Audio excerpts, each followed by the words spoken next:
What's up guys, welcome back to another video of Island Gaming with G. Today let's talk about how Gotham Knights is becoming a disappointment to a lot of fans. Then we'll look at how G4 TV just might be closing their doors for good. And finally, we will talk about how there might be mid-gen refreshes for all the consoles. So, before we do that, don't forget to like and subscribe and hit that notification bell. Let's get it. DC comic book games have a good track record with the previous Batman games. They reviewed excellent and they are critically acclaimed games. So when Gotham Knights was announced, most gamers who were fans of those games were very much excited. As the months went on and as previews for Gotham Knights came out, that enthusiasm was kind of diminished because fans started to see some jankiness in the game. Well, recently some more information came out to add insult to injury when it comes to Gotham Knights. Let's see what was said. According to VGC, Gotham Knights won't have performance options on consoles and runs at 30 frames per second.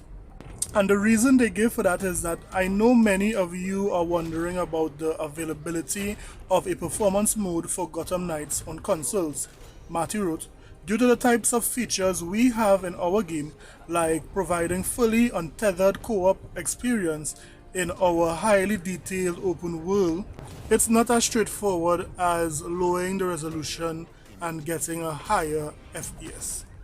So yes, their reason for not having an option to have 60 frames per second is that, it's not as easy as lowering the resolution. They said their game is so highly detailed that they can't just, have a switch to raise the frames per second.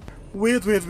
So what are you guys trying to say? What WB trying to say? That the current consoles can't run highly graphical games at 60 frames per second? So then how does the consoles run Cyberpunk, Plague Tale? Come on WB, you guys need to do better than that. I will sum this up as lazy development. They don't want to put in the time and effort to get these games running at a higher FPS. Well, what you guys think? You guys think that the current consoles can't run these games at a higher frames per second? Or do you think WB is being lazy? Let me know in the comment sections below. G4 in the early 2000s, coming into the mid 2000s, was a very popular network, especially among gamers. They had shows like Attack of the Show, X-Play, Ninja Warrior, and it was really a network dedicated to young men, young gamers, and so forth. Last year, G4 did relaunch its network on YouTube, bringing in different talents from Twitch and YouTube itself. But despite all these talents, G4 is closing its door, according to a report brought to us by IGN. G4 is being shut down less than a year after it launched. So yes, G4 is being shut down. The reason for that being is, of course, they didn't get enough views and support from old and new fans. That is why they had to close doors. In their final words, they said, over the past several months, we worked hard to generate that interest in G4, but viewership is low and the network has not achieved sustainable financial results. This is certainly not what we hoped for, and as a result, we have made a very difficult decision to discontinue G4's operations effective immediately. I know this is disappointing news, and I'm disappointed too. I want to thank you and everyone on the G4 team for the hard work and commitment to the network. So yes, G4 is closed. What I would say is that G4 had too many hands in the pot. First of all, they had no right to hire all those talents that they had to pay. A 2 or 3 person team could have run that YouTube channel, right?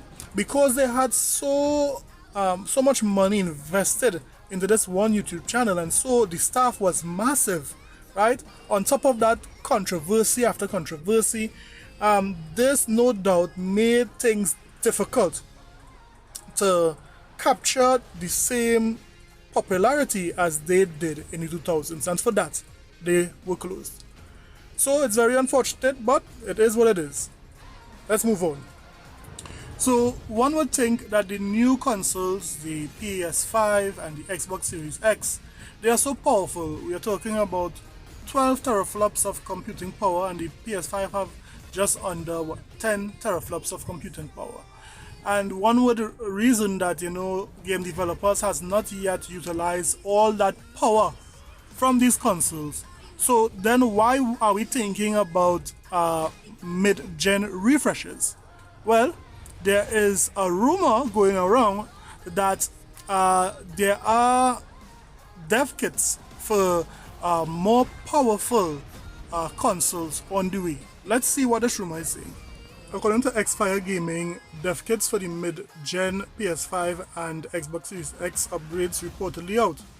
Leakers claim that AAA studios already have their hands on the long-rumored mid-gen upgrade for the PS5 and the Xbox Series X.